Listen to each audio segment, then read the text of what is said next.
السلام علیکم دوستو، اردو کلاسک چینل پر خوش آمدید۔ معزز سامعین حضرات، آئیے سنتے ہیں دھرتی کا سفر قسط نمبر 75۔ معزز سامعین، آپ سے امید کی جاتی ہے کہ ویڈیو کو لائک کریں اور چینل کو بھی سبسکرائب کر لیں، شکریہ۔ سراغو ہمیں لے کر دیوتاؤں کے تنور کی طرف چل دیا، جس سے گاڑھا اور کالا دھواں نکل کر موت کی وادی پر پھیل رہا تھا۔ نئے مندر کو راستہ وہیں سے نکلتا تھا۔ تگائی کے غار سے اس علاقے کی سب سے بڑا جوالا مکھی زیادہ دور نہ تھا، مگر ادھر کا راستہ سنسان اور اجاڑ ہو چکا اور پگڈنڈیوں کے نشان تک مٹ گئے تھے۔ سراغو پہاڑوں اور کھلے میدانوں کے درمیان چلتا لاوے کے ایک ٹیلے کے قریب گزرا، جو دیوتاؤں کے تنور سے کوئی 19 میل دور ہوگا، اور بتانے لگا یہاں کبھی ایک چشمہ ہوتا تھا جس میں نہانے سے کوڑ اور دوسرے کئی لوگ اچھے ہو جاتے تھے۔ لوگ یہاں نہانے آتے اور مندر کا اغوا ان سے نہانے کی بھیٹ لیا کرتا تھا، مگر جب بڑا بھوچال آیا اور تنور نے بہتی آگ اگلی تو چشمہ ایک ٹیلے میں تبدیل ہو گیا۔ ٹیلے سے گزر کر ہم بڑے جوالا مکھی کے پاس آئے، جس کی اوندے پیاری جیسی چوٹی سے ہر وقت دھواں نکلتا رہتا تھا اور جسے وحشی دیوتاؤں کا تنور کہتے تھے۔ اس کے پہلو میں لمبارو کا مندر تھا، جس کی تفصیلات سامعین میرے ابو کی سرگزشت میں سنائے ہیں، یا پھر اس کا تھوڑا سا نقشہ بودھی نے چانگا کے حوالے سے بیان کیا تھا اور اس مندر کی ایک تصویر ذہن میں آئی تھی، مگر اب وہاں مندر کے بجائے لاوے کی ایک پہاڑی کے سوا کچھ نہ تھا، اور وہ پہاڑی بھی ان اونچی چٹانوں کا حصہ بن گئی تھی جنہوں نے موت کی وادی کو گھیرے میں لے رکھا تھا۔ مغرب کی جانب چند فرلانگ پر ایک کھلا میدان چھوٹے بڑے پتھروں سے اٹا پڑا تھا، اور اسی میدان میں گنبد نما ٹیلا کچھوے کی کھوپڑی کی مانی دکھائی دیا، جس کے اوپر 22ویں سطح 100 مربع فٹ سے کم نہ تھی اور جو زمین سے 16-17 فٹ تک اونچا تھا۔ جو ہی بودھی کی نظر اس ٹیلے میں پڑی، حیرت و استعجاب کے عالم میں وہی رک گیا، پھر اشاروں اور حلق کی آوازوں سے بتانے لگا یہی وہ ٹیلا ہے جس پر میں اس وقت کھڑا تھا جب درندے نے صاحب کو اپنے پنجوں میں جکڑ لیا تھا۔ چھوٹی بیگم اسی ٹیلے سے اتر کر نورو چلاتی صاحب کی طرف بھاگی تھی، اور میں نے درندے کے حلق میں گولی ماری تھی۔ مجھے یاد ہے میں نے دوسری گولی بھی چلائی تھی، مگر پھر کیا ہوا میں کچھ نہ دیکھ سکا، کیونکہ یہی ٹیلا جو اونچی چٹانوں کے حصار کے اندر تھا، جس پر بیٹھا تھا وہ درندے پر فائر کر رہا تھا، یہ اکلق زمین کی چھاتی سے اکھڑا اور ہوا میں اڑنے لگا اور بڑی تیزی کے ساتھ موت کی وادی سے اچھل کر اس میدان میں آ گرا۔ اس ٹیلے پر اوندے منہ گر گیا اور کچھ ہوش نہ رہا کیا ہوا ہے۔ نہ جانے تگائی کس طرح میرے پاس پہنچ گیا اور کیسے مجھے اس ٹیلے سے اتار کر اپنے غار میں لے گیا تھا۔ ہم نے حیرت کی نظروں سے اس ٹیلے کو دیکھا۔ اتنے بڑے پہاڑی تودے کا زمین سے اکھڑ کر فضا میں اڑنا اور 250-300 فٹ اونچی چٹانوں کو پار کر کے اس میدان میں آ گرنا ایک حیرت انگیز واقعہ تھا۔ شاید شدید زلزلے نے ٹیلے کو جڑ سے اکھاڑ کر فضا میں اچھال دیا تھا۔ پروفیسر نے خیال ظاہر کیا کسی آتش فشاں کے نیچے کھولتے ہوئے لاوے کی حرکت جتنی تیز ہوگی، زمین اتنی ہی شدت کے ساتھ بھوچال کی صورت سے گزرے گی۔ معلوم ہوتا ہے جب حشر خیز سانحہ رونما ہوا تو قیامت کا بھوچال آیا ہوگا، کیونکہ زمین کھولتے ابلتے اور سرور ہر کر لاوے کا پریشر اتنا زبردست تھا کہ اس نے ٹیلے کو کسی گیند کی زمین سے چھاتی سے اکھاڑ کر فضا میں اچھال دیا، اور یہ اسی پریشر سے اڑتا ہوا یہاں گرا۔ جب یہ ٹیلا اکھڑ کر فضا میں بلند ہوا تو وہاں بہت بڑا گڑھا پڑ گیا ہوگا، اس گڑھے سے کھولتا ہوا لاوا پھوٹ نکلا ہوگا۔ یہ ٹیلا در حقیقت آتش فشاں کے دوسرے دھانے کا ڈھکن تھا۔ جب یہ ڈھکن اڑا، یقیناً آتش فشاں کا دوسرا دھانا کھل گیا اور ابلتے کھولتے لاوے نے کسی کو بھاگنے کی مہلت نہیں دی ہوگی۔ پروفیسر کی اس وضاحت سے ہماری آنکھوں کے سامنے ابو کی بے چارگی، جو درندے کے شکنجے میں تھے، اور ان کی پارٹی کے بے بسی کا نقشہ کھنچ گیا۔ ابو کی حالت دیکھ کر کوئی بھی وہاں سے نہ بھاگ سکا ہوگا، اور آگ کے بہتے دریا نے سب کو اپنی لپیٹ میں لے لیا ہوگا۔ میرے کانوں میں کلارا آنٹی کی چیخیں گونجنے لگی، نو نو، اور میں یہ سوچنے لگا ابو کو موت کے منہ میں دیکھ کر وہ کیسے تڑپی ہوں گی۔ کس طرح بہتے لاوے نے جھپٹ کر اس کے گلابی جسم کو لکڑی کی طرح جلا ڈالا اور کوئلے میں تبدیل کر دیا ہوگا۔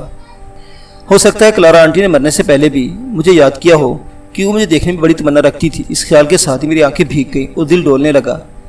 پرنسز اندرا نے، پروفیسر اسلم نے، بودھی نے، سب نے میری حالت دیکھ لی اور سمجھ گئے کہ میں کس اذیت اور کرب سے دوچار ہوں۔ اسی لمحے شفیق و محترم استاد کا ہاتھ میرے کاندھے پر آ پڑا۔ میں نے اپنے آنسو یہ سوچ کر روک لیے کہ انہیں موت کی وادی میں داخل ہو کر اس جگہ بہاؤں گا جہاں وہ لوگ ہمیشہ کے لیے دفن ہو گئے۔ وہاں میں ان کی روحوں کو اپنے آنسو کا نذرانہ پیش کر دوں گا۔ ہماری دائیں جانب بلند و بالا چٹانیں اور ناقابل عبور پہاڑ کھڑے تھے، جن کے لانتی حصار کے اندر وہ نیرنگ کے زمانہ وادی اجل تھی، جہاں ایک قافلہ حیرت گم ہو گیا تھا۔ اوندھے پیالے کی چوٹی والا عظیم الرفت دیوتاؤں کا تندور جو دھواں اگلتا رہتا تھا، بائیں جانب وہ پہاڑی تودا اور ٹیلا تھا جو 15 برس پہلے اس وادی اجل سے اکھڑ کر بودھی سمیت باہر آ گرا تھا، اور درمیان سے پہاڑی سلسلے کے ساتھ ایک راستہ شمال کی طرف جاتا تھا۔ سراغوں میں آگے آگے اسی پہاڑی راستے پر ہو لیا۔ سروں پر سورج اپنی پوری تمازت کے ساتھ چمک رہا تھا، اور جلدی سورج کے نیچے ہمارا نیا سفر شروع ہو گیا۔ ابھی تھوڑی دور گئے تھے کہ ہم نے شمال کی طرف بھی ایک پہاڑی کی چوٹی سے دھوئیں کی لہریں نکلتی دیکھی، اور جو 2.5-3 میل دور ہوں گی۔ سراغوں نے اس دھوئیں کی طرف اشارہ کر کے بتایا نیا مندر اس تنور کے پاس ہے۔ ہمارے اندازے کے مطابق موت کی وادی کے ارد گرد آتش فشاں پہاڑوں کا سلسلہ قائم تھا، اور یہ عجیب اتفاق تھا کہ لمبارو کا دوسرا مندر بھی ایک جوالا مکھی کے قریب ہی تلاش کیا گیا۔